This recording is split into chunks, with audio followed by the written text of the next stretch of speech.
Iran जंग के लिए अपना नया हथियार इस्तेमाल करने जा रहा है। ये कोई मिसाइल, गोला बारूद, विस्फोटक टैंक नहीं बल्कि गैंगस्टर्स हैं। ईरान की खुफिया एजेंसियों ने अब यूरोप के क्रिमिनल गैंग्स को अपने दुश्मनों पर हमले के लिए हायर करना शुरू कर दिया है।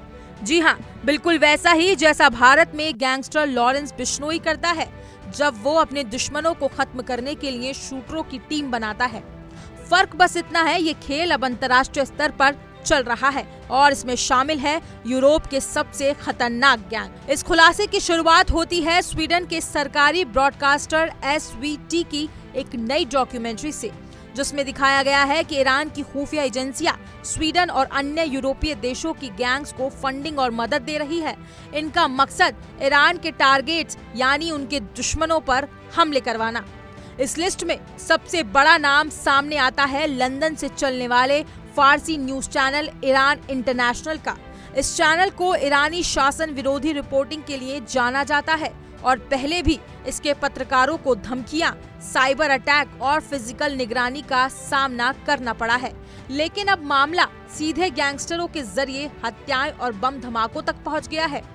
SVT की रिपोर्ट में सबसे खतरनाक सामने आता है नाम रावा माजिद, जिसे कुर्दिश फॉक्स कहा जाता है।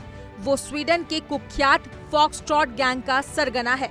ये वही गैंग है जो स्वीडन की सड़कों को गैंग वॉर और बम धमाकों का अड्डा बना चुका है। खास बात यह है कि साल 2023 की शुरुआत में जब माजिद ईरान गया तो उसे दो विकल्प दिए गए, या तो जेल जाओ या फिर ईरानी सरकार के लिए काम करो, और माजिद ने दूसरा रास्ता चुना। उसे टारगेट मिला स्टॉकहोम स्थित इजरायली एम्बेसी पर ग्रेनेड अटैक। हालांकि ग्रेनेड फट नहीं सका, लेकिन इससे ईरान के इरादे जग जाहिर हो गए कि अब वो पारंपरिक डिप्लोमेसी से नहीं बल्कि शार्प शूटर्स और अंडरवर्ल्ड नेटवर्क के जरिए अपने दुश्मनों से निपटेगा। इस रणनीति का अगला निशाना है यूरोप में मौजूद यहूदी धार्मिक स्थल जैसे साइग्नागोजियस और अन्य डिप्लोमेटिक मिशन, जिन्हें ये गैंग्स टारगेट कर सकते हैं। यानी राजनीतिक दुश्मनी को अब अंडरवर्ल्ड के जरिए निपटाया जा रहा है, वो भी ऐसे देशों में जो खुद कानून व्यवस्था के मामले में काफी सख्त माने जाते हैं। SVT की रिपोर्ट बताती है कि स्वीडन में करीब 14,000 लोग सीधे इन क्रिमिनल गैंग से जुड़े हुए हैं और 48,000 लोग ऐसे हैं जो इनके संपर्क में रहते हैं या इनके इकोसिस्टम का हिस्सा हैं। ये संख्या ये दिखाने के लिए काफी है कि ये सिर्फ 2-4 गैंगस्टरों की कहानी नहीं है, बल्कि ये पूरा एक संगठित अंडरवर्ल्ड है जिसका इस्तेमाल अब ईरान जैसी सरकारें अपने रणनीतिक दुश्मनों के खिलाफ कर रही हैं। भारत में भी लॉरेंस बिश्नोई जैसे गैंगस्टर अपने दुश्मनों को खत्म करने के लिए शूटर्स की टीम बनाते हैं, जिनमें नाबालिग तक शामिल होते हैं। लेकिन जहां भारत में इन पर पुलिस का दबाव बना रहता है, वहीं यूरोप में इस पूरी कहानी को राजनीतिक संरक्षण तक मिल सकता है, क्योंकि अगर ईरानी एजेंसियां सीधे इन्वॉल्व हैं तो ये अंतर्राष्ट्रीय सुरक्षा के लिए खतरे की घंटी है।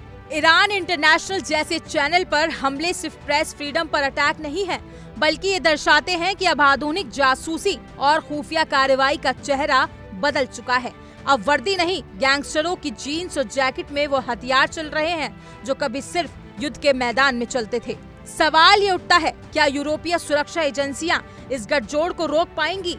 क्या पत्रकारिता को दबाने के लिए सरकारें अब गैंगस्टर हायर करेंगी?